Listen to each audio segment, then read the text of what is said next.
ආයුබෝවන්. දුරේක්ෂය කියන්නේ තාරකා විද්‍යාවේදී නැතුව බැරි උපකරණයක්. ආලෝක දුරේක්ෂ, එක්ස්රේ දුරේක්ෂ, ගැමා දුරේක්ෂ, අධෝරක්ත දුරේක්ෂ, රේඩියෝ දුරේක්ෂ මේ වගේ දුරේක්ෂ වර්ග ගණනාවක් අද තාරකා විද්‍යාවේදී භාවිතා කරනවා. නමුත් ආධුනිකයන් අතර බොහොම ප්‍රචලිත වගේම පහසුවෙන් භාවිතා කළ හැකි දුරේක්ෂ වර්ගයක් තමයි ආලෝක දුරේක්ෂ. ඉතින් අද මම ඕගොල්ලන්ට කියලා දෙන්න යන්නේ ආලෝක දුරේක්ෂයක ප්‍රධාන කොටස් මොනවද කියලා. ආලෝක දුරේක්ෂවල ප්‍රධාන වර්ග දෙකක් තිබෙනවා. එකක් තමයි වර්තන දුරේක්ෂ, අනික එක පරාවර්තන දුරේක්ෂ. ඉතින් අද මේ වීඩියෝවේ මම ඔයාලට කියලා දෙන්න යන්නේ නිව්ටෝනියානු පරාවර්තන දුරේක්ෂයක්, එහෙමත් නැත්නම් නිව්ටෝනියන් රිෆ්ලෙක්ටර් ටෙලස්කෝප් එකක ප්‍රධාන කොටස් මොනවද කියලා. මෙවැනි දුරේක්ෂයක තවත් වැදගත් කරුණක් තමයි දුරේක්ෂයේ ආධාරක පද්ධතිය. එහෙමත් නැත්නම් ටෙලස්කෝප් එකේ මවුන්ට් එක.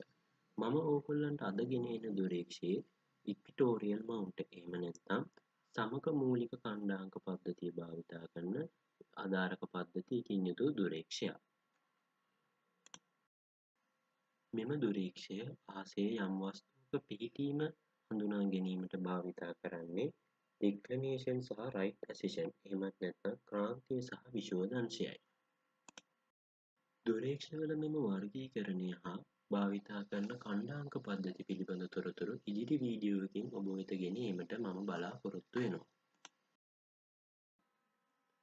දකුණු පැස ඇති රූපයේ දැක්වෙන්නේ මෙම දුරේක්ෂයේ කිරණ සටහනයි.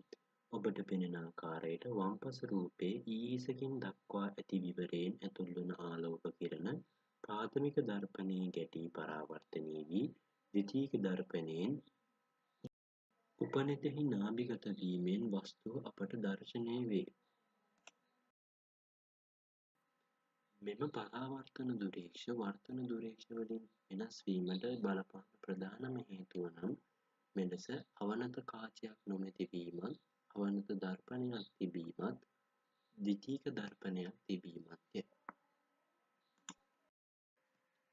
දැන් අප මෙහි ආධාරක පද්ධතිය ගැන විමසමු. මෙම සමක මූලික ආධාරක පද්ධතිය භාවිතා කරන ඩෙක්ලනේෂන් අගය, එහෙමත් නැත්නම් ක්‍රාන්තිය වෙනස් කර ගැනීම සඳහා මෙම කොටස භාවිතා කෙරේ.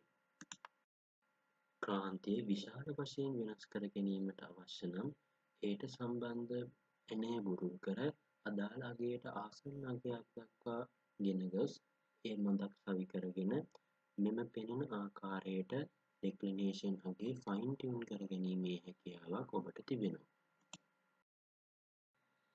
මේ මම ඔබට පෙන්වන්නේ රයිට් ඇසිෂන් අගය වෙනස් කර ගැනීම සඳහා තිබෙන රයිට් ඇසිෂන් ඇක්සිස් නමින් හඳුන්වන කොටසයි. එවිට ඔබගේ දුරේක්ෂයේ රයිට් ඇසිෂන් අගය ෆයින් ටියුන් කර ගැනීමට පෙර කී පරිදිම ක්‍රියා කර මෙම කොටස භාවිතා කර එම අගය ෆයින් ටියුන් කර ගැනීමේ හැකියාව ඔබට තිබෙනවා. මේ ඔබට දිස්වෙන රිදී පාටින් දැක්වෙන ගියර් වීල් එකක් වැනි උපකරණය ක්ලොක් ඩ්‍රයිව් ගියර් යන නමින් හැඳින්වෙනවා. මෙය රයිට් ඇසිෂන් අක්ෂයට සම්බන්ධ වන අතර අහසේ යම් වස්තුවකට නිවැරදිව සකසාගත් දුරේක්ෂය එල්ල කොට මෙම ක්ලොක් ඩ්‍රයිව් උපකරණය මෙයට සම්බන්ධ කරගත් විට ඔබට අහස පුරා එම වස්තුව ගමන් කරන විට ඒ ට්‍රැක් කිරීමට හැකියාව මෙමගින් ලැබෙනවා. එනම් කෙටි කාලයකට හෝ මුළු රාත්‍රිය පුරාම මෙම වස්තුව අහසේ ගමන් කරන ආකාරයටම එම වස්තුව ෆලෝ අප් කිරීමේ හැකියාව දුරේක්ෂයට මෙම උපකරණයෙන් ලබා දෙනවා. මෙම ආධාරක පද්ධතියේ තවත් වැදගත් කොටසක් වන්නේ පෝලාර් ඇක්සිස් නමින් හැඳින්වෙන මෙම කොටසයි. මෙය තමා ජීවත් වන ප්‍රදේශයේ අක්ෂාංශයේ අගය පාඨාංකය ලැබෙන පරිදි සකස් කළ යුතුය. මේ සඳහා තවත් පහසු ක්‍රමයක් වනුයේ තමා ජීවත් වන ප්‍රදේශයට පොලාරිස් තාරකාව සිටිදේ සිට කෙතරම් අංශක ගණනක් ඉහළින් දිස්වන්නේද එම අංශක ගණනම මෙම පාඨාංකයේ පෙනෙන පරිදි සකස් කර ගැනීමය. මෙම පෙනෙන කොටස කවුන්ටර් වෙයිට් නමින් හැඳින්වේ. මෙය තරමක් බරින් යුක්ත වන දුරේක්ෂයේ හැරදීමේදී එහි සමතුලිතතාවය බිඳී ගොස් දුරේක්ෂයේ පෙරළීම වැළැක්වීම මේ මගින් සිදු කරයි.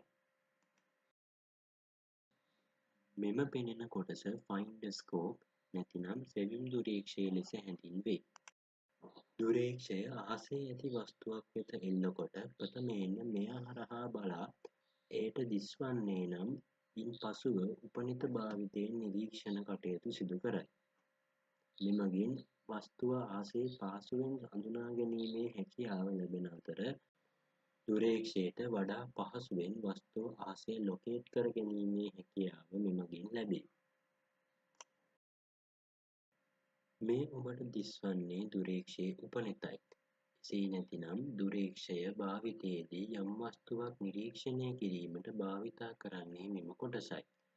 උපනෙත විවිධ අගයන්ගෙන් යුතුවන අතර රූපයේ දැක්වෙන උපනතේ නාභිදුර මිලිමීටර් 25ක් වේ. මෙහි පසකින් පෙනෙන මුරිච්චි මගින් තමාට ගැලපෙන ආකාරයට පැහැදිලි රූපයක් ලැබෙන පරිදි උපනෙතේ නාභිය සකසා ගැනීමට හැකියාව ඇත. වම්පසින් දිස්වන්නේ මිලිමීටර් 25 සහ මිලිමීටර් 6.5 නාභිදුරින් යුතු උපනෙත කාච දෙකකි. විවිධ විශාලන අගයන් ලබා ගැනීමට හා ලැබෙන ප්‍රතිබිම්බයේ විශේෂ ගුණ ලබා ගැනීම සඳහා විවිධ නාභිදුරින් යුතු උපනෙත කාච ලබා ගත හැක. දකුණු පසින් දැක්වෙන්නේ බාලෝ කාචයකි. මෙමගින් ලැබෙන ප්‍රතිබිම්බයේ විශාලනය දෙගුණ තුන්ගුණ ආකාරයෙන් විවිධ අගයන්ගෙන් වෙනස් කළ හැක. රූපයේ දැක්වෙන්නේ 2x එසේත් නැතිනම් විශාලනය දෙගුණයක් කළ හැකි බාලෝ කාචයකි. මෙය දුරේක්ෂයත් උපනෙත කාචයත් අතරට සවිකරනු ලැබේ. වම්පසින් දිස්වන්නේ සෝලාර් ෆිල්ටර් නමින් හැඳින්වෙන සූර්යයා නිරීක්ෂණය කිරීමේදී යොදා ගන්නා උපාංගයකි. දකුණු පසින් මූන් ෆිල්ටර් නමින් හැඳින්වෙන චන්ද්‍රයා නිරීක්ෂණයේදී යොදා ගන්නා උපාංගයකි. මෙවැනි උපාංග ඉතා දීප්තිමත් වස්තුන් වන සූර්යයා හා චන්ද්‍රයා වැනි වස්තුන් නිරීක්ෂණයේදී යොදා ගැනේ. එමගින් ඒවායේ විශාල දීප්තිය නිසා ඇසට සිදුවන හානිය මෙන්ම එම වස්තූන්ගේ ලක්ෂණ වඩා හොඳින් නිරීක්ෂණය කිරීමේ හැකියාවක්ද අපට ලැබේ. නමුත් මෙසේ ඉතා දීප්තියෙන් යුක්ත වන සූර්යයා හා චන්ද්‍රයා වැනි වස්තූන් නිරීක්ෂණයේදී ආරක්ෂක උපක්‍රම භාවිතා කිරීමට අනිවාර්යයෙන් කටයුතු කරන්න. එසේ නැතිනම් ඔබේ දෑස්වලට සිදුවිය හැකි අනතුරු ඉතා ප්‍රබල වේ. දුරේක්ෂ හා තාරකා විද්‍යාව පිළිබඳ මෙවැනිම වීඩියෝ ඉදිරියේදී ගෙනීමට බලාපොරොත්තු වෙන් සමුගන්නම්. ඔබ සැමට සුබ දවසක්.